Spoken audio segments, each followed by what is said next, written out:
விசுவாசம் பகுத்தறிதல் இரண்டும் ஒன்றோடொன்று கைகோர்த்து வேலை செய்கின்றன. உலகம் நினைக்கலாம் விசுவாசம் பைத்தியக்காரத்தனமானது என்றால் உண்மையிலே விசுவாசம் புத்திசாலித்தனமானது. நமக்கு சந்தோஷமாயிருக்க உரிமை உண்டு என்று இது கற்றுக் கொடுக்கிறது. இது பயத்தின் வாழ்க்கையை நாம் புறக்கணிக்கும்படி கற்றுக் கொடுத்து வெற்றியின் வாழ்க்கையை கை கொள்ளும்படி கற்றுக் கொடுக்கிறது. உங்கள் வாழ்க்கையில் எதுவுமே பலன் தராவிட்டால் இதுதான் நேரம். உங்கள் பகுத்தறிதலையும் விசுவாசத்தையும் பயன்படுத்தி உங்களுடைய உள்ளத்தினுடைய விருப்பங்களை எல்லாம் நீங்கள் நிஜமாக்கி கொள்ள வேண்டிய நேரம்.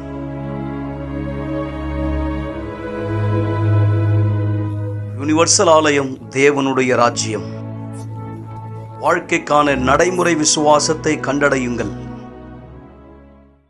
எல்லோருக்கும் அருமையான இனிய மாலை வணக்கம். மக்களை, நீங்கள் கேட்ட இந்த வார்த்தைகள், அதாவது இந்த வீடியோ தொகுப்பின் மூலமாய் நீங்கள் கேட்ட இந்த வார்த்தைகள் தான் புத்தி உள்ள விசுவாசத்தினுடைய அடையாளம். ஆம், தேவனுடைய வசனம், தேவனுடைய வார்த்தை நமக்கு புத்தி உள்ள விசுவாசத்தை கொண்டு வருகிறது. உணர்ச்சி பூர்வமானது அல்ல. உணர்ச்சி பூர்வமான விசுவாசத்துக்கும் புத்தி உள்ள விசுவாசத்துக்கும் மிக பெரிய வித்தியாசம் உண்டு. அந்த வித்தியாசத்தினுடைய தெளிவில்லாமையினால் தான் அநேகர் தாங்கள் ஒரு நல்ல வாழ்க்கைக்காக அல்லது ஒரு நல்ல பதிலுக்காக தேவனிடத்திலே எதிர்பார்த்து காத்திருக்கிறேன் என்று சொல்வது உண்டு. பின்னாளிலே அதை அவர்கள் சலிப்பான ஒரு விஷயமாய், விரக்தியான ஒரு விஷயமாய் அல்லது ஏமாற்றத்துக்குரிய ஒரு விஷயமாய் பேசுவதை நாம் பல நேரங்களிலே பார்க்கிறோம். காரணம் என்ன? மக்கள் சொல்வது, நான் ஆண்டவருக்காக காத்துட்டு இருந்தேன், ஆண்டவருக்காக காத்துட்டு இருக்கேன், ஆண்டவர் இதை எனக்கு செய்வார், எனக்கு இதை மாற்றுவார். ஆனால் புத்தி உள்ள விசுவாசம் நம்மை அப்படி நடந்து கொள்ளும்படி சொல்வது இல்லை. உணர்ச்சி பூர்வமான விசுவாசம் அப்படி நம்மை காலதாமதப்படுத்தி அல்லது நம்மை பொறுமை என்ற தவறான ஒரு மனப்பான்மையிலே நம்முடைய வாழ்நாட்கள் வீணாக்கப்படும்படி செய்கிறது. ஆனால் புத்தி உள்ள விசுவாசம் நம்மை தூண்டுகிறது தேவன் வார்த்தையின் அடிப்படையிலே செயல்படும்படியா. இதை குறித்து நாம் தொடர்ந்து பேசுவதற்கு முன்பாய் இந்த அற்புதமான சாட்சி உங்களுக்கு முன்வைக்க விரும்புகிறேன். புத்தி உள்ள விசுவாசத்தின் முதல் சாட்சி நன்றாய் கவனிக்க.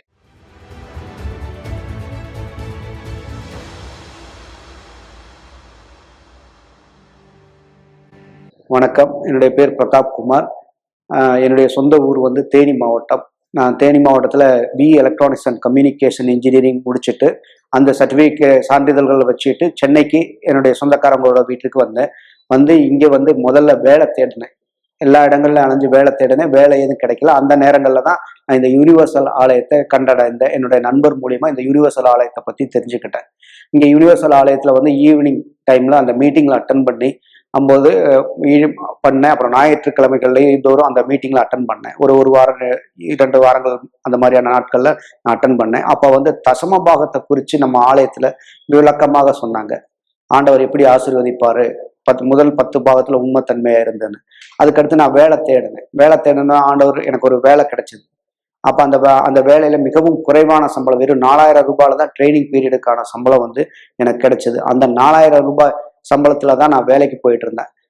வேலைக்கு போயிட்டு இருக்கும்போது தசம பாகத்தை குறித்து பேசினப்போ நான் தசம பாகத்தை முதல்ல அந்த 4000 ரூபாயில 10% எடுத்து கொடுத்தேன். அப்போ அது அந்த மாதிரியான சூழ்நிலையில திரும்ப நான் நம்ம இன்னும் அடுத்த மாசமும் வேலை பார்த்துட்டு இருக்கேன். அப்போ எனக்கு ஒரு ஆண்டவர் புதுதாக ஒரு யோசனை கொடுத்தாரு. இந்த ப்ராஜெக்டை நீ சொந்தமா போய் பண்ணுனா இன்னும் உனக்கு ஆசீர்வாதம், உனக்கு இன்னும் நிறைய வருமானங்கள் கிடைக்குங்கிற மாதிரி ஆண்டவர் ரீதியாக ஒரு யோசனை கொடுத்தாரு. அதற்கு பிறகுதான் நான் அந்த நிறுவனத்துல இருந்து முறைப்படி வெளியே வந்துட்டு நான் அந்த நிறுவனத்துல வேலை பார்த்துட்டு இருக்கல. அடுத்த மாசம் மொத்த சம்பளத்தையுமே நான் தசம பாகமா கொடுக்கணுன்ற ஒரு தீர்மானம் பண்ணேன். மொத்த சம்பளத்தையுமே தசமபாகமா கொடுக்கணும் தீர்மானம் பண்ணி அந்த 4000 ரூபாய் மொத்த சம்பளத்தையுமே கொண்டு தசம பாகமா வச்சேன். அப்போ ஆண்டவர் எனக்கு ஒரு பிஸ்னஸை கொடுத்தாரு. அந்த முதல் பிஸ்னஸ் மூலியமா எனக்கு முதல்ல ஒரு பெரிய கம்பெனிலேருந்து ஒரு நல்ல ஆப்பர்ச்சுனிட்டி வந்தது. அந்த கம்பெனி எல்லாம் ஹோட்டல். அந்த ஹோட்டல் மூலியமா 3 ஸ்டார் ஹோட்டல் மூலியமா எனக்கு ஒரு 88,000 ரூபாய்க்கான ப்ராஜெக்ட் முதல்ல அவங்க கொடுத்தாங்க. அப்போ அந்த மாதிரியான அப்போ கொடுக்கும்போது அந்த பிஸ்னஸுக்கு போறதுக்கோ ஈவன் நான் வேலைக்கு போறதுக்கோ எல்லாமே நான் பஸ்ஸில் தான் போயிட்டு வருவேன். என்கிட்ட பஸ்ஸுக்கு போறதுக்கான பாஸ் தான் இருந்துச்சு, பஸ் பாஸ். அப்போ 1000 ரூபாய்க்கு அந்த பஸ் பாஸ் எடுத்து தான் நான் எல்லா இடங்களுக்கும் போய் வந்துட்டு இருந்தேன். அப்போ மேற்படியான சூழ்நிலையில அந்த முதல் அந்த பணத்தை வச்சுட்டு ஒரு பைக் வாங்கணும்னு தீர்மானம் பண்ணேன். ஏன்னா நம்மளுடைய பிஸ்னஸுக்கு ரொம்ப உதவியா இருக்கும்ன்றதை நான் ரொம்ப ஆழமா யோசிச்சு ஒரு யோசனைகளை எனக்கு தோணுச்சு. அப்போ முதல்ல வந்து தசமபாகம் கொடுத்துட்டு தான் இந்த வேலைகளை செய்யணும்னு சொன்னேன். 88,000 10% தசமபாகம் எவ்வளவோ அதை கொண்டு வந்து ஆலயத்துல முறைப்படி கொடுத்துட்டேன். கொடுத்துட்டு தான் மிச்ச காசை வச்சு அந்த பைக்கும் வாங்கினேன். என்னுடைய பிஸ்னஸுக்கும் அதில் நான் இன்வெஸ்ட் பண்ணி அந்த ப்ராஜெக்ட் சக்ஸஸ்ஃபுல் ஆனவுடனே அதே கம்பெனிலேருந்து ஒரு ப்ராஜெக்டும் கிடைச்சது. இன்னும் மற்ற கம்பெனிகளுக்கும் என்னுடைய ப்ராஜெக்ட் வந்து விரிவடைய ஆரம்பிச்சது. அதன் மூலயமா நிறைய பணங்கள் வந்து எனக்கு வர ஆரம்பிச்சது. மாதம் 1 லட்ச ரூபாய் சம்பாதிக்கணும் அப்படிங்கிறது கூட எனக்கு மிகவும் எளிமையாக தான் தெரிஞ்சது. ரொம்ப கஷ்டமா தெரியல. நான் தசமபாகம் கொடுக்க 10% ஆண்டவருக்குன்னு சொல்லி முதல் பங்கை தான் நான் எடுத்து கொடுத்தேன். நான் செலவு பண்ணிட்டு 2வது கொடுக்கல. அந்த முதல் பங்கை எடுத்து கொடுக்காம ஆண்டவர் எனக்கு எல்லா விதத்திலையுமே என்னுடைய பிஸ்னஸ்ல ரொம்ப மிக உதவியா என்னை வந்து ஆசீர்வதிச்சார். அந்த ஆசீர்வாதங்கள் மூலியமா தான் என்னுடைய ப்ராப்பர்ட்டி வந்து ஒரு கேரளாவில் இருக்கக்கூடிய ப்ராப்பர்ட்டி. அந்த ப்ராப்பர்ட்டிக்கு தேவையான பணங்கள் வந்து கோர்ட்டு கேஸுக்கு வேண்டி செலவு பண்ண வேண்டியது இருந்துச்சு. அது கிட்டத்தட்ட ஒரு 35 லட்ச ரூபாய் வரைக்கும் நான் செலவு பண்ண வேண்டிய சூழ்நிலைக்கு ஆயிடுச்சு. அந்த பணங்கள் வந்து நான் தசமபாகம் கொடுத்தது மூலியமா என் பிஸ்னஸ் ஆண்டவர் பெருக்கினாரு. அதன் மூலியமா அந்த பணத்தை எடுத்து கொண்டு போய் தான் நான் அந்த கேஸு கோர்ட்லாம் பார்த்து என்னுடைய அந்த ப்ராப்பர்ட்டியினுடைய பாகத்தை என்னால் பெற முடிஞ்சது. ஏன்னா என் வீட்டாரை எனக்கு எதிராக செயல்பட்டாங்க. அவங்க முதல் பாகத்தை அவங்க அடையணும். அதுல வந்து பில்டிங் போர்ஷன் கட்டடங்கள்லாம் இருந்ததுனால அந்த கட்டடம் பில்டிங் போர்ஷன்லாம் அவங்க அடையணும்னு சொல்லி என் சொந்த ஜனத்தாரை என் வீட்டாரே வந்து எனக்கு அகெயின்ஸ்டா செயல்பட்டாங்க. ஆனால் ஆண்டவர் அதுல இருந்து நான் தசமபாகம் இதுல எல்லாம் உண்மைத்தன்மை இருக்கிறத பார்த்து என்னுடைய முதல் பாகத்தை என்னுடைய கட்டணன்றதை நான் முதல் ஆள் அப்படிங்கிறதுனால என்னோட முதல் பாகமான என்னுடைய ப்ராப்பர்ட்டி எனக்கு தனியா கோர்ட்டு உத்தரவு பிரகாரமாகவே எனக்கு பிரிச்சு கொடுத்தாரு.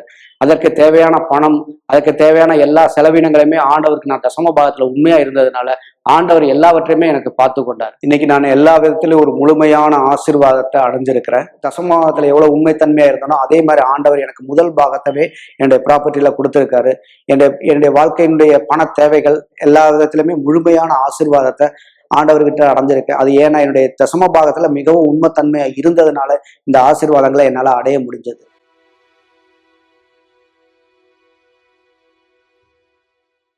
நல்லது மக்களே, இந்த சாட்சி நீங்கள் கண்டிப்பாய் தெளிவை பெற்றிருக்கக்கூடிய ஒன்றா இருந்திருக்கும். புத்தி உள்ள விசுவாசம் என்பது என்ன? ஒரு அடையாளம் இன்றைக்கு இப்பொழுது நான் பார்த்தது. அதாவது தேவன் என்ன சொன்னார், தேவன் என்ன வாக்களித்தார், அதை கேட்டு புரிந்து கொண்டு ஏற்றுக்கொண்டு விசுவாசித்து அதன் அடிப்படையில நாம் செய்கிற செயல்தான் புத்தி உள்ள விசுவாசம். அதுதான் பிரதாப் அவர் செய்தார். தேவன் தாமே சொன்னார், இதனால் என்னை சோதித்து பாருங்க. நீங்க யார் இன்னும் வேலை இல்லாம கஷ்டப்படுறீங்க, யார் நீங்க வியாபாரத்துல சரிவை சந்திக்கிறீங்க, உங்க கையில வருகிற வருமானம் உங்க கரத்தில் தங்கவில்லை. அதாவது தண்ணீரை கையில் ஏந்துவதை போல, தண்ணீரை கையில் ஏந்துவதை போல கொஞ்ச நேரம், அதாவது நீங்க ஊற்றும் போது கையில பாக்குறீங்க, அதுக்கப்புறம் அது எங்க போகுது, எப்படி போகுது, என்ன ஆச்சு தெரியவில்லை. அதாவது வருமானம் வருது, ஆனா வருமானம் எப்படி செலவாகுது தெரியல. கொஞ்ச நாள் கழித்து யோசிக்கும் போது பிரயோஜனமா ஏதாவது நடந்துச்சா, பிரயோஜனமா ஏதாவது செலவாச்சா, இல்லை. பல நேரம் பிரச்சனை வருமானம் இல்லைன்றது கூட கிடையாது, வருமானம் வருகிறது, ஆனா வருமானம் போதுமானதா இல்லை, வருமானம் கையில தங்கல, வீண் செலவுகள். இது எப்படி தடுக்கப்பட முடியும்? வெறும் ஜபத்தினால் மாத்திரமா? இல்லை. புத்தி உள்ள விசுவாசம் நமக்கு அதை சொல்லவில்லை. புத்தி உள்ள விசுவாசம் தேவனுக்கு கீழ்ப்படியும்படி நம்மை தூண்டுகிறது, அவர் வார்த்தையின் அடிப்படையில செயல்படும்படி. அதைதான் பிரதாப் செய்தார், பலன் பார்த்தார். நண்பர்களே, இது வெறும் பொருளாதாரத்துக்கு மாத்திரமல்ல. ஒவ்வொரு திங்கட்கிழமை நாம் பொருளாதாரத்துக்கான ஆலோசனை, செழிப்பான வாழ்க்கைக்கான ஆலோசனை கூட்டத்தை கொடுக்கிறோம். ஆனால் இது வெறும் அது மாத்திரமல்ல. புத்தி உள்ள விசுவாசம் தேவனுடைய வார்த்தையின் அடிப்படையில வாழ்க்கையின் எல்லா பகுதிக்கும் பொருந்தும். சரீர ஆரோக்கியமா இருந்தாலும் சரி, ஆவைக்குரிய பாதிப்பா இருந்தாலும் சரி, திருமண விஷயமா இருந்தாலும் சரி, குடும்ப விஷயமா இருந்தாலும் சரி, படிப்பு விஷயமா இருந்தாலும் சரி, வாழ்க்கையின் எந்த கட்டமா இருந்தாலும் சரி, புத்தி உள்ள விசுவாசம் பலன் தர முடியும். இதோ இன்னொரு சாட்சி நான் உங்களுக்கு முன்வைக்க விரும்புகிறேன். தொடர்ந்து இணைந்திருங்க. இது உங்கள் கவலைப்படுவதை நிறுத்துங்கள் நிகழ்ச்சி. நான் யூனிவர்சல் ஆலயத்துக்கு வரதுக்கு முன்னாடி நொறுக்கப்பட்டிருந்தேன், பாதிப்படைஞ்சிருந்தேன், ரொம்ப கவனச்சிதைவு அடைந்திருந்தேன். எனக்கு வியாதியானது இருந்தது, மன அழுத்தம், பயம், தற்கொலை எண்ணம், தூக்கம் வராத பிரச்சனை, தைராய்டு வியாதியானது இருந்தது. இந்த மாதிரி நிறைய பிரச்சனை இருந்தது. மேலும் என் குடும்பத்தில் எப்பொழுதும் பிரச்சனையானது இருக்கும். சண்டை சச்சரவு எப்போதுமே எங்கள் வீட்டில் பிரச்சனையானது இருக்கும். எனக்கு ஆவிக்குரிய விதத்துலேயும் பிரச்சனையானது இருந்தது. என் வீட்டு மேலே யாரோ நடக்கிற மாதிரி இருக்கும், நான் நிழல்களை பார்க்குற மாதிரி இருக்கும், யாரோ கதவை தட்டுற மாதிரியானது எனக்கு உணர்வெல்லாம் ஏற்படும். இது எனக்கு ரொம்ப அதிகமான பயத்தை உருவாக்கக்கூடியதாக இருந்தது. மேலும் எனக்கு தற்கொலை எண்ணமானது இருந்தது. நான் நிறைய தடவை தற்கொலைக்கு முயற்சி பண்ணியிருக்கேன். வலி நிவாரணி நான் மருத்துவரிடத்துலேருந்து பெற்றிருக்கேன். அந்த வலி நிவாரணியை சாப்பிட்றது மூலமாக ரத்த வாந்தி எடுத்திருக்கேன். நிறைய தடவை நதி பக்கமாக என்னுடைய பிள்ளைகளை கூட்டிட்டு நான் நதியில் குதிக்கணும்னு சொல்லி போயிருக்கேன். ஆனாலும் எனக்குள்ள ஒரு சத்தம் கேட்கும், நீ மறிக்காம உன் பிள்ளைங்க மட்டும் மறிச்சாங்களா என்ன பண்ணுவ? அதனால் எனக்குள்ள ஒரு ஆவிக்குரிய போராட்டம் நடந்துக்கிட்டே இருக்கும். நான் முற்றிலுமாக அழிக்கப்பட்டிருந்தேன். எனக்கு வாழவே பிடிக்கல, எனக்கு இந்த உலகத்தில் இருக்கவே பிடிக்கல, நான் மறிக்கணும்னு நினச்சேன். அதனால நான் தனிமையப்படுத்திப்பேன், என்னை நான் எப்போதும் தனியாகவே வச்சுப்பேன். அதனால் நான் நிறைய தூக்க மாத்திரை சாப்பிடுவேன். நிறைய தூக்க மாத்திரை சாப்பிட்றதன் மூலமாக நான் தூங்க முடியும்னு நினச்சேன். மேலும் நான் குடிப்பழக்கத்துக்கு அடிமையான நிறைய குடிக்க ஆரம்பித்தேன். நான் நிறைய செய்வினை எடுக்கிற இடத்துக்கு போயிருக்கேன். எனக்கு ஏதாவது ஒன்று பதில் கொடுக்கும் அப்படின்னு நினச்சேன். ஆனால் எனக்கு எதுவுமே பதில் கொடுக்கல. இன்டர்நெட்டில் ஏதாவது வெப்சைட்டில் எனக்கு ஏதாவது ஒரு விதத்தில் உதவி கிடைக்கும்னு நினச்சேன். ஆனால் எனக்கு எதுவுமே உதவி கிடைக்கல. என் வாழ்க்கை அதே மாதிரி தான் அழிக்கப்பட்டதாகவே இருந்தது. அதன் பிற்பாடு என்னுடைய சொந்தக்கார நபர் ஒருத்தர், நீ ஏன் இந்த ஆலயத்துக்கு போய் பார்க்கக்கூடாது, அங்கே இருக்கிற பாஸ்டரை பார்த்து பேசு, உனக்கு நான் ஃபோன் நம்பர் தரேன், நீ அவங்கக்கிட்ட பேசுன்னு சொல்லியிருந்தாரு. நான் அதன் பிற்பாடு ஆலயத்துக்கு போனேன், பாஸ்டரை பார்த்து பேசினேன். எனக்கு கொஞ்சம் நடுக்கமாக தான் இருந்தது. நான் போயிருந்தேன். அங்கே அப்போ பாஸ்டர் சொன்னார், நீங்கள் ஒன்றும் செய்ய தேவையில்லை, நீங்கள் ஆலயத்திற்கு கூட்டத்துக்கு வாங்க, நீங்கள் என்ன கேட்குறீங்களோ அதன்படி செய்யுங்க. நான் அந்த மாதிரி தான் கவுன்சிலிங்காக 3 மாதம் தொடர்ந்து போயிட்டு இருந்தேன். ஆனால் நான் அந்த 3 மாதத்தில் மாபெரும் மாற்றங்களை எனக்குள்ளாக பார்க்க ஆரம்பித்தேன். ஏன்னா நான் கோவப்படும் பொழுது நான் தான் குடிச்சிட்டு சாவியை தூக்கி போடுறது, பொருளை தூக்கி போடுறது, கத்துறது, அடிக்கிறதுன்னு நான் தான் ரொம்ப அதிகமான பிரச்சனைகளை பண்ணுவேன். ஆனால் நான் ஆலயத்தில் கற்றுக்கிட்ட இந்த கவுன்சிலிங் மூலமாக நான் எவ்வளோ மாறி இருக்கேன், எனக்குள்ளே எவ்வளோ மாற்றம் ஏற்பட்டிருக்குன்னு என்னால் உணர முடியுது, பார்க்க முடியுது. பரிசுத்த ஆவியானவர் அபிஷேகம் பெற்ற பிற்பாடு நான் ரொம்ப பலனாக சந்தோஷமாக இருக்கேன். நான் உண்மையாக இருக்கேன். எனக்குள்ள சமாதானமானது இருக்குது. தேவன் இடத்துலேருந்து வர உள் பலனானது எனக்குள்ளாக இருக்குது. நான் எதையாவது சந்திக்கும் போது நான் பயப்படுறதில்ல. நான் அந்த சவாலை எதிர்த்து போய் அதை சந்திக்கிறேன். தேவனோடு கூட என்னால் எல்லாவற்றையும் செய்ய முடியுங்கிற உறுதியானது எனக்குள்ளாக இருக்குது. தேவனோட பீடத்தின் மீது என்னுடைய வாழ்க்கையை கொடுத்த பிற்பாடு என் வாழ்க்கை உண்மையாகவே ஆசீர்வாதமாக இருக்குது. இனிமேலும் நான் பழைய கிரேஸாக இல்லை. எனக்குள்ளாக இருந்த வியாதி, மருந்து, மாத்திரைகள், இந்த வாழ்க்கை எதுவுமே இனி என்கிட்ட இல்லை. இந்த மன அழுத்தம் இனி என்கிட்ட இல்லை. நான் குடிப்பழக்கத்துலேருந்து முற்றிலுமாக விடுதலையாக இருக்கேன். தூக்கம் வராத பிரச்சனையிலேருந்து விடுதலையாக இருக்கேன். இந்த குடிப்பழக்கத்துலேருந்து விடுதலையாக இருக்கேன். எனக்குள்ளாக தேவனுடைய சமாதானமானது இருக்குது. ரொம்ப சந்தோஷமாக இருக்கேன். எனக்குள்ள தேவனுடைய அன்பானது இருக்குது. எனக்குள்ள அமைதியானது இருக்குது. இனிமேலும் அந்த தற்கொலை எண்ணம், மன அழுத்தம், ஸ்ட்ரெஸ் எதுவுமே எனக்கு கிடையாது. நான் ரொம்ப சந்தோஷமாக இருக்கேன். இது தேவனுடைய பலத்தினால மாத்திரம்தான் நடந்தது. இந்த சாட்சி ஆவிக்குரிய சரீர வாழ்க்கையின் மற்ற பகுதியில் ஏற்பட்ட தாக்கத்தை எப்படி ஒருவர் ஜெயித்தார், நீ புத்தி உள்ள விசுவாசத்தினால். நண்பர்களே, இவ்வுலகத்திலே இருள்கள் உண்டு என்பதை தேவன் அறிவார். அவர் தாமே பல இடங்கள்ல அதை சொல்லியிருக்கிறார். ஆண்டவராக இயேசு கிறிஸ்து தாமே சொன்னார், திருடர் திருடவும் கொல்லவும் அழிக்கவும் வருகிறானே அன்றி ஒன்றுக்கும் வரா. இந்த திருடன் யார்? புத்தி உள்ள விசுவாசம் சொல்கிறது. உலகத்திலே கண்களுக்கு புலப்படாமல் ஆனால் செயல்படுகிற அசுத்தத்தின் சேனைகள். அதனுடைய அடையாளங்கள் தான் தரித்திரம், தடைகள், கால தாமதம், தொடர் தோல்வி, துரதிருஷ்டம், தூக்கமின்மைகள், கெட்ட கனவுகள், மன அழுத்தங்கள், தற்கொலை எண்ணங்கள், தீராத வியாதிகள், கண்டறிய முடியாத நோய்கள், குணப்படுத்த முடியாத வியாதிகள், செய்வினை பாதிப்புகள், நான் சொல்லிக் கொண்டே போகலாம். இங்கே எட்டி உள்ள விசுவாசம் செயல்படுகிறது. தேவனுடைய வார்த்தையின் அடிப்படையில நாம் அதை எதிர்க்கும் பொழுது கண்டிப்பாய் அந்த இருள் நம் வாழ்க்கையிலே ஜெயிப்பது இல்லை. 10 அடையாளங்கள் ஆவிக்குரிய அடையாளங்களாய் குறிப்பிடப்பட்டிருக்கிறது. அதை குறித்து ஒரு சிறு விளக்கத்தின் வீடியோ பாருங்கள். நீங்கள் எப்படி இந்த பாதிப்பிலிருந்து விடுபடலாம், எப்படி உங்க வாழ்க்கை மாற்றம் சாத்தியமாக முடியும், சற்று நேரத்தில் நீங்கள் தெரிந்து கொள்ளும்படியா. உங்களால் தூங்க முடியவில்லை, ஆனால் அலாரம் ஆஃப் ஆகி விடுகிறது. பிற்பாடு மிக அலுவலான வேலையை செய்ய நீங்கள் தோன்றுகிறீர்கள். ஏராளமான காஃபி, எனர்ஜி ட்ரிங்கை உட்கொண்டு அந்த நாளை நீங்கள் கடந்து செல்கிறீர்கள். இழந்தவராய் இப்படியாவது அவங்க வாழ்க்கை சென்ற வருடம் முழுவதும் இருந்தது. நாளை உறங்க முடியவில்லை என்பது சாதாரணமான ஒரு விஷயம் அல்ல. இது மாத்திரம் நீங்கள் சந்திக்கிற பிரச்சனைகள் அல்ல. வீட்டில் நீங்கள் பார்க்கிற அந்த நிழல்களை பற்றி என்ன சொல்வது? இப்படி அதிலிருந்து நீங்கள் விடுபட போகிறீர்கள். மீண்டும் நேற்று ராத்திரி உடலில் அழுத்தத்தை உணர்ந்தீர்கள், இருக்கப்படுவதைப் போல உணர்ந்தீர்கள். தூக்கத்திலே முரமானதைப் போல உங்களால் அசையவோ அல்லது கத்தவோ கூட முடியவில்லை. உங்கள் உயிரே கூட போகக்கூடிய அளவிற்கு காலை வேலை வருகிறது, மீண்டும் அலாரம் ஆஃப் ஆகிறது. நீங்கள் பரபரப்பான அலுவலை மீண்டும் துவங்குகிறீர்கள். இது பேசுவதற்கு மிக கடினமான ஒரு சூழ்நிலை. இந்த வழக்கமான தொடர்கதை விட்டு வெளியே வர வழி உண்டா? டிவி தானாகவே ஆஃப் ஆகி விடுகிறது. வீட்டில் தனியே இருந்தாலும் கூட யாரோ ஒருத்தர் உங்கள் பொருளை மாற்றி மாற்றி வைக்கிறார்கள்.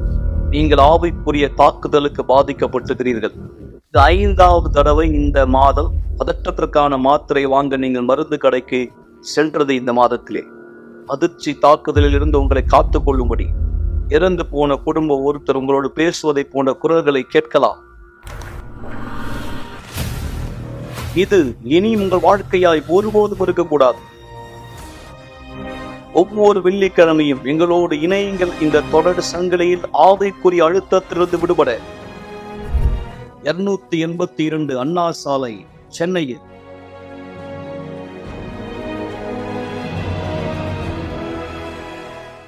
பத்து அடையாளங்களை பார்த்த நீங்கள் இப்போது ஒரு சாட்சியை கவனிக்கும்படி நான் விரும்புகிறேன். எப்படி ஒரு வியாதி, தீர்க்க முடியாத ஒரு வியாதியாய் கருதப்படுகிற அந்த தருணம் ஆவிக்குரிய தாக்கம் கண்டறியப்பட்டு நீக்கப்படும் போது புத்தி உள்ள விசுவாசத்தின் அடிப்படை, அதாவது மீண்டும் சொல்கிறேன், நீங்கள் தேவன் வார்த்தையோடு இணைந்து செயல்படுவதுதான் புத்தி உள்ள விசுவாசம். மக்கள் நீங்க வீட்டுக்குள்ள இருந்துட்டோ இல்ல வெறும் ஜபம் மட்டும் செய்துட்டோ காத்திருப்பது அல்ல, செயல் தேவை. அதை செயலைதான் திருமதி ராதிகா அவங்க செய்தார். அவங்களுக்கும் அவங்க குடும்பத்துக்கு நடந்தது என்ன? அற்புதமான சாட்சியை தொடர்ந்து சற்று நேரத்தில் ஜெபிக்க போகிறோம். நீங்கள் அப்படியே ஒரு டம்ளர் தண்ணீர், பாட்டில் தண்ணீர் ஆயத்தப்படுத்திக் கொள்ளுங்கள். என்னோட விசுவாசத்தை ஒன்றிணையும்படியாய் உங்கள் மீதும் நான் தேவனுடைய ஆசுவாசத்தை சற்று நேரத்தை அறிக்கை செய்ய போகிறேன். மேற்கொண்டு விளக்கங்களுக்கோ விவரங்களுக்கோ கீழே உள்ள தொலைபேசி எண்ணை தொடர்பு கொள்ளுங்கள். கண்டிப்பாக உங்களுக்கு உதவ நாங்கள் தயாரா இருக்கிறோம். அற்புதமான சாட்சியை கூர்ந்து கவனி. என் பேர் ராதிகா. நான் பெரம்பூர்லேருந்து வரேன். நான் ஆலயத்துக்கு வர்றதுக்கு முன்னாடி என்னுடைய வாழ்க்கை பார்த்திங்கன்னா ரொம்ப அழிக்கப்பட்ட நிலைமையில் இருந்தது. நான் ஆலயத்துக்கு வர்றதுக்கு முன்னாடி என்னோடய குழந்தைக்கு ஒரு வியாதியானது இருந்தது. அந்த வியாதி பார்த்திங்கன்னா புற்றுநோயாக இருந்தது. என்னோடய குழந்தையோட உடம்புக்குள்ளே புற்றுநோய் இருந்ததை நான் உணர்ந்த போது நான் ரொம்ப ஒரு கஷ்டமான சூழ்நிலையை உணர்ந்தேன். எனக்கு என்னெல்லாம் தெரியுமோ அது எல்லா விஷயமும் நான் செஞ்சேன். எங்கெல்லாம் கூட்டிகிட்டு போகணுமோ அங்கெல்லாம் கூட்டிகிட்டு போனேன். ஆனால் எனக்கான பலன் அது கொடுக்கல.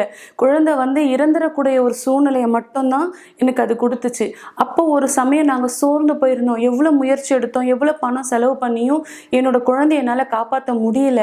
ஆனால் ஒரு நாள் நானும் என் கணவரும் என் குழந்தைய இறந்து போகிறத என்னால் ஏற்றுக்க முடியல. ஒரு குழந்தை நம்ம எதிர்க்க இறந்து போகிறது ஒரு பெற்றோராக எங்களால் அதை ஏற்றுக்க முடியாது. ஒரு நாள் இரவு நாங்கள் தீர்மானித்தோம், நாங்கள் குழந்தை இறக்கிறதுக்கு முன்னாடி நாங்கள் குடும்பத்தோட இறந்து போயிடணும் அப்படின்னு சொல்லி நாங்கள் தீர்மானித்தோம். அப்போ ஒரு நாள் எங்களுக்குள்ளே ஒரு எப்படி சொல்கிறது, ஒரு கஷ்டமானது இருந்தது.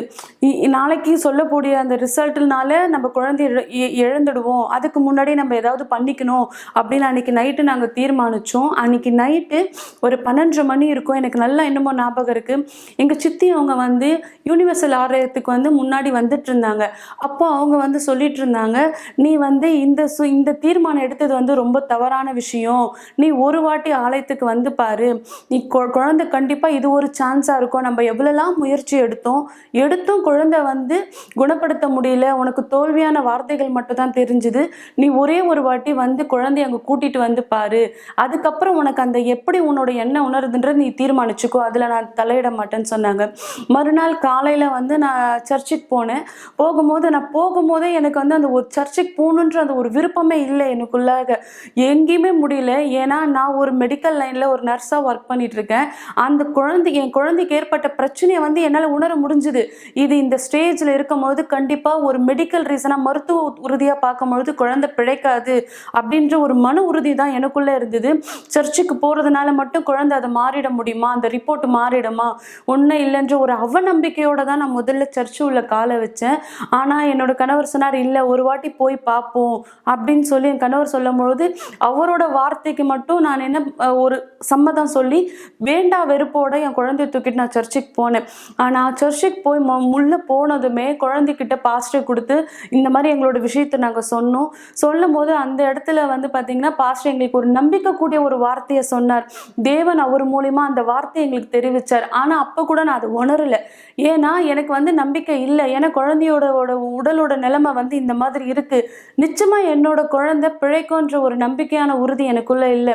அங்கே சர்ச்சில் ப்ரேயர் பண்ணிகிட்ருக்காங்க, பாஸ்டர் ப்ரேயர் பண்ணிகிட்டு இருக்கும் பொழுது திடீர்னு ஒரு ஃபோன் கால் வந்தது எங்களுக்கு. ஃபோன் கால் வரும்பொழுது அப்போது எங்கள் சித்தி கால் பண்ணாங்க, நீ குழந்தைய கூட்டிகிட்டு உடனே ஹாஸ்பிட்டல் கூட்டிகிட்டு வா, டாக்டர் முடியாதுன்னு சொன்ன விஷயத்த எங்கள் சித்தி எனக்காக அந்த இடத்துல நான் சர்ச்சில் இருக்கும் பொழுது எனக்கு சொன்னாங்க. குழந்தைக்கு ஆப்ரேஷன் பண்ண டாக்டர் ஓகே சொல்லிட்டாங்க, நீ குழந்தைய கூட்டிகிட்டு வா அப்படின்னு சொல்லும் போது முதல்ல அந்த இடத்துல அங்கே நின்றுட்டு அப்போ தான் நான் உணர்ந்தேன், இது என்ன, இது நம்ப முடியாத விஷயமா இருக்குது, இது எப்படி உறுதியாகும், முடியாதுன்னு சொல்லி எழுதி கொடுத்து வீட்டுக்கு அனுப்பிச்சவங்க எப்படி கூப்பிடுவாங்க அப்படின்ற ஒரு சந்தேகம் எனக்குள்ளே இருந்தது. திரும்பி நான் எங்கள் சித்தி கால் பண்ணி கேட்டேன், உண்மையாக சொல்கிறீங்களா, இந்த மாதிரி பாப்பா கூட்டிகிட்டு வர சொன்னாங்களான்னும் போது அப்போ எங்கள் சித்தி சொன்னாங்க, நிஜமாலேயே சொல்ல, நீ கூட்டிகிட்டு வந்தாங்க. அன்னைக்கு எனக்குள்ளே ஒரு நம்பிக்கை ஏற்பட்டுச்சு. நான் எப்படி அவநம்பிக்கையோட காலை உள்ளே வச்சனோ வெளியில் வரும்பொழுது முழு மனசோட நம்பிக்கையோட வெளியில் வந்தேன். பரவாயில்ல, என் குழந்தைக்கு ஒரு படியானது ஏற்பட்டிருக்கு, நிச்சயமா நான் போவேன் அப்படின்னு சொல்லிட்டு டாக்டர் கிட்ட போகும்போது அவங்க சொன்னாங்க, குழந்தையோட ஆப்ரேஷன் பண்ணுறதுக்கு நான் ரெடியாக இருக்கேன் அப்படின்னு சொல்லும்பொழுது அந்த இடத்துல நான் உணர்ந்தேன், நான் போன இடம் சரியான இடம், நான் உண்மையான இடத்த நம்பி தான் நான் போயிருக்கேன். அவமானங்களையும் கஷ்டங்களையும் சந்திக்கும் பொழுது எனக்கு இந்த இடம் ஏற்ற இடமா இருக்கும் அப்படின்னு சொல்லி நான் சர்ச்சுக்கு போன உடனே என் குழந்தை வந்து ஆப்ரேஷன் பண்ணி அந்த ஒரு உறுப்போடு என் குழந்தைய ரெடி பண்ணி கொடுத்தாங்க. ஆனாலும் என் குழந்தை வந்து 3 மாசத்துக்கு மேலே பிழைக்காதுன்னு சொல்லிட்டாங்க டாக்டர். அப்போ நான் யோசித்தேன், யாரால முடியாத ஆப்ரேஷனை பண்ணக்கூடிய ஒரு தைரியத்தையும் ஒரு அதிசயத்தையும் செஞ்சது வந்து தேவன் ஒருவர் மட்டும்தான். அப்போ நான் திரும்பி அதே ஆலயத்துக்கு போனேன். அந்த நேரம் என்னை யாரும் கூப்பிடல, நானாக போனேன். போகும்போது அப்போ நான் அதே பாஸ்டர் கிட்ட சொன்னேன், பாஸ்டர் இந்த மாதிரி ஒரு சூழ்நிலையாக இருக்குன்னு. திரும்பி பாஸ்டர் தேவனுடைய வார்த்தை எனக்கு நம்பிக்கை கூட்டும்படியாக சொன்னார். சொல்லும் பொழுது என் குழந்தை 3 மாசத்துல இறக்கணுன்ற குழந்தை வந்து 28 நாளில் கேன்சரே இல்லைன்ற ரிப்போர்ட் என் கையில் வந்துருச்சு. என்னால் சுத்தமாக அதை ஏற்றுக்கவே முடியல, நம்பவே முடியல. எப்படி உறுதியாகும், நம்மளுக்கு இவ்வளோ டெஸ்ட்டு எடுத்து இவ்வளோ பிரச்சனை இருந்து நான் கண்ணால் பார்த்து என் குழந்தைக்கு ஒரு உறுப்பையும் எடுத்தாச்சு. ஆனால் எப்படி என் குழந்தை பிழைக்கும்ன்ற ஒரு நம்பிக்கையில் திரும்பி எனக்குள்ளே அந்த சந்தேகம் ஏற்பட்டு நான் எனக்கு எங்கெல்லாம் தெரியுமோ எல்லா லேப்லேயும் எல்லா டாக்டர்ஸ்கிட்டையும் அந்த ரிப்போர்ட்டை திரும்பி எடுத்தாலும் திரும்பியும் என் குழந்தைக்கு வந்து கேன்சர் இல்லைன்ற ஒரு ரிப்போர்ட் வந்தது. அன்னைக்கு தான் நான் நம்பினேன், என்னோட உண்மையான தேவன் வந்து இந்த சர்ச்சில் தான் இருக்காங்க. நான் நிஜமாக தேவனை வந்து உண்மையாக நம்ப ஆரம்பித்தேன். அப்போ என் லைஃப்பில் வந்து ஒரு படி வந்து நான் வந்து மேலே ஏற ஆரம்பித்தேன். இல்லை, இதுதான் நமக்கு சரியான இடம், தேவனை ஒருத்தரை மட்டும் நம்ம உறுதியாக நம்பணும்னா அவரோட வார்த்தையை நம்பும் பொழுது நமக்கானதை தேவன் நம்மள எதிர்பார்க்கறது அளவுக்கு நிச்சயமாக செய்வாங்க அப்படின்னு சொல்லிட்டு அன்னைக்கு தான் நான் வந்து சர்ச்சுக்கு வந்து தொடர்ந்து போக ஆரம்பித்தேன். எல்லா கூட்டங்களையும் கலந்துப்பேன். வாரத்தில் 5 நாளும் சர்ச்சுக்கு போக ஆரம்பித்தேன். என் குழந்தையும் கூட கூட்டிகிட்டு போகும்பொழுது அங்கே ஒரு சங்கிலி ப்ரேயர் ஆனது நடந்துட்டு இருந்தது. அப்போ எல்லாரும் தேவனுடைய ஆவியை பற்றி பேசும்பொழுது பாஸ்டர் எல்லாருக்கிட்டையும் சொல்லிட்டு இருந்தாங்க. தேவனுடைய ஆவியை பற்றி சொல்லும் போது ஒரு பலனான வார்த்தையாக தோணுச்சு. அப்போ எனக்குள்ளே நான் தீர்மானித்தேன், நானும் தேவனுடைய ஆவியை பெறணும் அப்படின்னு சொல்லிட்டு ஃபஸ்ட்டு எனக்குள்ளாக இருந்த அந்த ஒரு மன அழுத்தம், மன கஷ்டம், அந்த தற்கொலை எண்ணம் எல்லாத்துலேருந்து விடுதலை ஆக்கிட்டு நான் அந்த சங்கிலி கூட்டத்தில் கலந்துக்கிட்டேன். சங்கிலி கூட்டத்தில் கலந்துக்கிட்ட அந்த முதல் நாளே எனக்குள்ளே ஒரு எப்படி சொல்கிறது, ஒரு புதுசான ஒரு உணர்ச்சி ஏற்படும் போது என் குழந்தை கேன்சர் இல்லைன்னு சொன்ன அந்த சந்தோஷத்தை விட அந்த தேவனுடைய ஆவியை பெற்ற சந்தோஷம்தான் எனக்கு ரொம்ப அளவில்லாமலாம் இருந்துச்சு. அதுக்கப்புறம் என்னோட வாழ்க்கையில் வந்து எல்லா மாற்றங்களும் ஏற்பட்டது. என்னோட திருமண வாழ்க்கை அழிக்கப்பட்டு இருந்தது. என்னோட திருமண வாழ்க்கை வந்து இப்போ மீண்டும் புதுப்பித்ததை போல இருக்கிறது. அதே போல் என் குழந்தையும் இந்த நாள் வரைக்கும் ரொம்ப ஆரோக்கியமாக இருக்கான். எந்த ஒரு பிரச்சனையும் இல்லை. எந்த பிரச்சனை வந்தாலும் எனக்குள்ளே இனி நான் சந்தேகத்தை ஏற்படுத்த மாட்டேன். ஏன்னா எனக்கு முன்னாடி என்னோட தேவன் அதை சரி செய்வார்ன்ற ஒரு நம்பிக்கை இருந்தது. எல்லா நேரமும் தேவனுடைய வார்த்தையை நம்பி நான் முன்னோக்கி போயிட்டு இருக்கேன். இந்த சூழ்நிலையை கடந்து வர எனக்கு பலன் கொடுத்தது தேவன் ஒருவர் மட்டும்தான். ஸோ தேவனுக்கு நான் நன்றி சொல்கிறேன். ஒரு கிளாஸ் தண்ணீரை ஆயத்தப்படுத்திக் கொள்ளுங்கள் அல்லது தொலைக்காட்சிக்கு அருகாமையிலே வாருங்கள். இந்த நேரம் உங்களுக்கான ஒரு சிறப்பு ஜெபத்தை நாம் செய்ய போகிறோம். நேற்றும் இன்றும் என்றும் மாறாத தேவன், உன் வார்த்தையின் அடிப்படையிலான விசுவாசம் தான் புத்தி உள்ள விசுவாசம். அதை ஒரு நபர் கேட்டு ஏற்றுக்கொண்டு விசுவாசித்து அதனை தொடர்ந்து தான் அதன் மூலமாய் அது சம்பந்தமான முயற்சிகள் எடுக்கும்போது அங்கே கண்டிப்பாய் பலன், நிச்சயமாய் பலன். சர்வ வல்லவரே, நான் உங்களிடத்திலே ஜெபிக்கிறேன் இயேசு கிறிஸ்துவின் மகிமைக்குரிய பெயரா யாரெல்லாம் இந்த நேரத்திலே இந்த ஜபத்திலே பங்கேற்கிறார்கள் முழு விசுவாசத்தோடு, அவர் நிலைமை எதுவா இருந்தாலும் சரி, சூழ்நிலை எதுவா இருந்தாலும் சரி, தரித்திரத்தினுடைய தாக்கமோ, ஏழ்மையினுடைய பாதிப்போ, வேலையின்மையோ, வியாபார தோல்வியோ, தடைகளோ, கால தாமதங்களோ, உடம்பிலே ஒரு குணமாக்க முடியாத வலிகளோ, வியாதிகளோ, எதுவாயினும் வசனத்தை கேட்டு விசுவாசிக்கிற இவர் இந்த ஜபத்தின் மூலமாய் ஒரு அற்புதத்தை பெற்றுக்கொள்ளட்டும். இந்த தண்ணீரை நீர் அபிஷேகிக்கும்படி நான் கேட்கிறேன் தேவன். என்னோடு சேர்ந்து யாரெல்லாம் இதிலிருந்து பருகுவார்கள் அவர்கள் உடலிலும் வசமை வெளிப்படுவதா. ஒருவேளை இவர் கையிலே தண்ணீர் இல்லை, ஆனால் இவர் ஜபத்தை கேட்டுக் கொண்டிருக்கிறார்.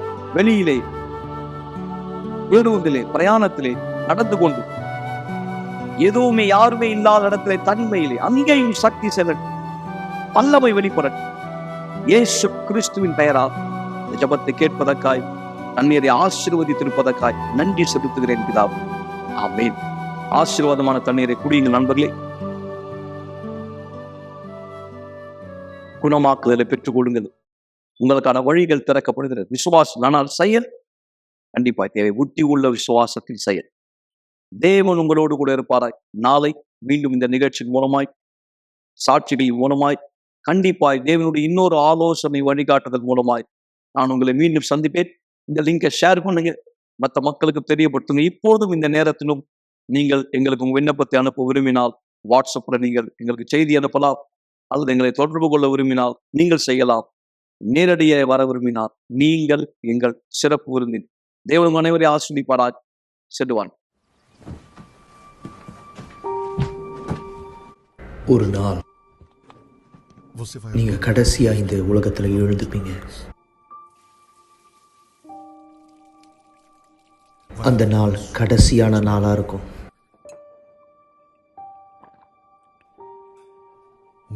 கடைசியா ஒரு முறை நீங்க காலை உணவை சாப்பிடுவீங்க.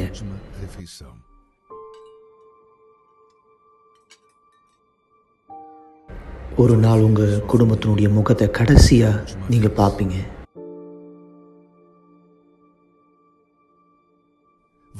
உங்களுடைய கடைசியான வார்த்தையை சொல்லுவீங்க. உங்களுடைய கண்கள் கடைசியா ஒரு முறை சிமிட்டும்.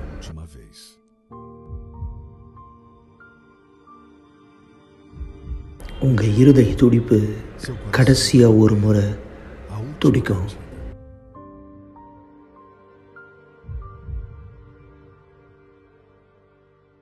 நீங்க கடைசியா ஒரு முறை மூச்சை இழுத்து விடுவீங்க.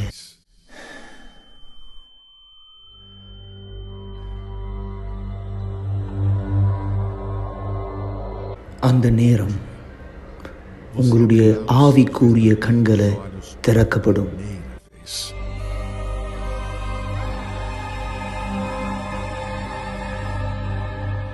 அந்த நேரத்தில் நீங்க புரிஞ்சுப்பீங்க எந்த அளவுக்கு உங்களுடைய ஆத்மா உண்மையானது அப்படின்னு.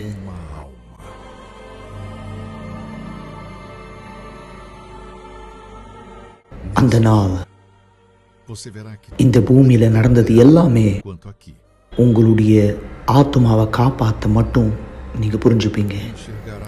கடைசியாக ஒரு முறை நீங்கள் அதை பார்க்குற நேரம் உங்கள் ஆத்மாவை வந்து கொண்டு போகிறது யார்?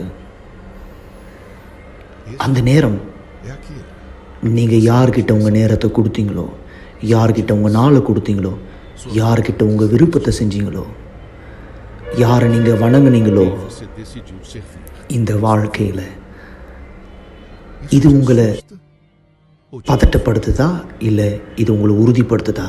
உங்கள் கடைசி நாள் இந்த பூமியில் உங்களுடைய முதல் நாளாக அமைய போது பரலோகத்தில் தேவனோடு சந்தோஷமா அல்லது நித்திய கால மரணம் நரகத்தில்?